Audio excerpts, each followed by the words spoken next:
You ever see a market just absolutely fall off a cliff and you're left wondering, what on earth just happened?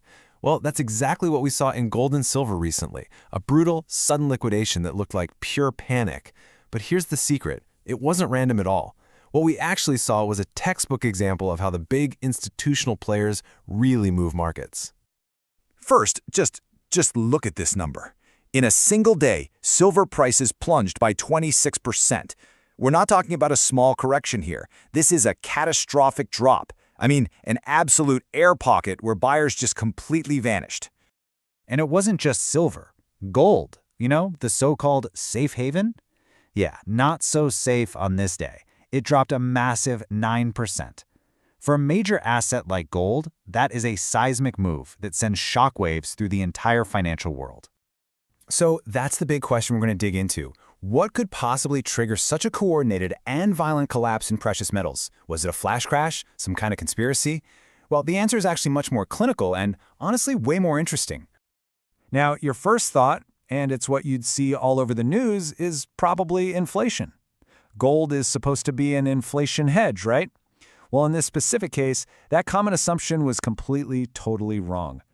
And this is where we see the big disconnect. While the retail world, folks like us, are glued to inflation headlines, the institutional world, the big money, they're playing a totally different game. They don't see gold as a simple inflation hedge. They see it as an asset that trades in direct opposition to a much, much more powerful force. And that force, well, it's like gold's kryptonite. It's something called real yields. Seriously, this is the single most important concept you need to get to understand not just this crash, but how professional macro funds trade precious metals every single day. So what the heck is a real yield? It's actually way simpler than it sounds. You just take the interest rate a government bond pays you, that's the nominal yield, and you subtract what the market expects inflation to be down the road. The number you get is your real inflation-adjusted return for just sitting on a safe government bond. Okay, this right here, this is the whole game. Think about it. Gold just sits there.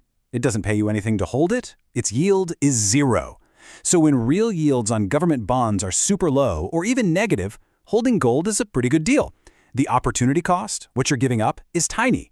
But when real yields on those safe bonds start to rise, why on earth would you hold a lump of metal that pays you nothing? The opportunity cost gets really expensive really fast. And that's when big money sells gold and buys bonds instead. So let's just hammer this home. For the big institutional traders, this relationship is pretty much all that matters. As real yields go up, gold goes down. It's a powerful inverse correlation that drives billions of dollars in trading decisions. Forget the day-to-day news. Okay, so now we know real yields were the murder weapon. Let's look at the crime scene and see how one piece of news started a domino effect that brought the whole house of cards crashing down. And here's how fast it all happened. It all started with a new Federal Reserve nomination that the market saw as hawkish, basically more aggressive about fighting inflation. Boom! Instantly, traders repriced their bets on future interest rates. That caused real yields and the US dollar to spike violently. And the final domino to fall? Bang! Gold and silver get liquidated. A perfect, logical, and absolutely brutal chain reaction. But hold on. Knowing what caused it doesn't really explain the sheer violence of the move, right? A drop is one thing, but a minus 26% collapse is a whole other level. So why was this plunge so incredibly vicious? Well, it turns out there were three key things that poured gasoline on the fire: extremely crowded positioning, a simultaneous surge in the US dollar, and, of course, the uniquely volatile nature of silver itself. First up, positioning. The market was basically a crowded theater with only one tiny exit. Almost every speculative trader was long gold and silver, meaning they were betting the price would keep going up.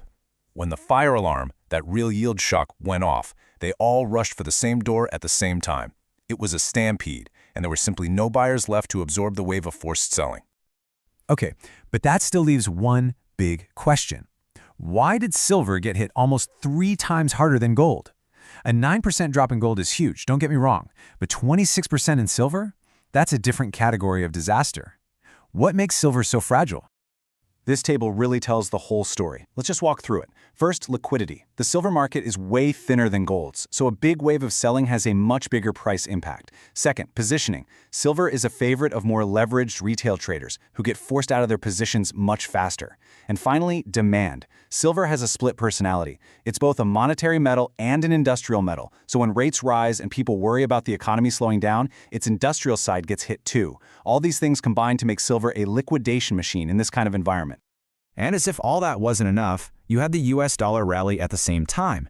This was like a second hammer blow. Since gold and silver are priced in dollars, a stronger dollar automatically makes them more expensive for anyone using other currencies, creating another powerful reason to sell. It was a perfect storm. All right, let's pull back and look at the big picture. How does a pro, someone managing billions of dollars at a major fund, see this whole mess?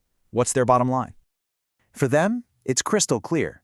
This was not some dark conspiracy or market manipulation, and it wasn't about the fundamental value of gold suddenly vanishing. Nope, this was simply a violent adjustment to a change in interest rate expectations. It was a forced liquidation driven by that real yield shock we've been talking about, a textbook macro flush. And the cool thing is, this gives us a super simple playbook for what to watch next. Forget the noise, forget the headlines, just watch one thing: real yields. If they stabilize around here, gold can probably find a floor. But if they keep climbing, you can bet that any rally in gold will be seen by institutions as a great opportunity to sell. It's really that simple. And really, that's the ultimate takeaway. Behind all the dramatic charts and the panicked headlines, the institutional world operates on cold, hard mechanics. There was no grand story here, no drama. It was just an equation: rates, positioning flows, and risk management. And once you understand that, you start to see how these modern markets really work.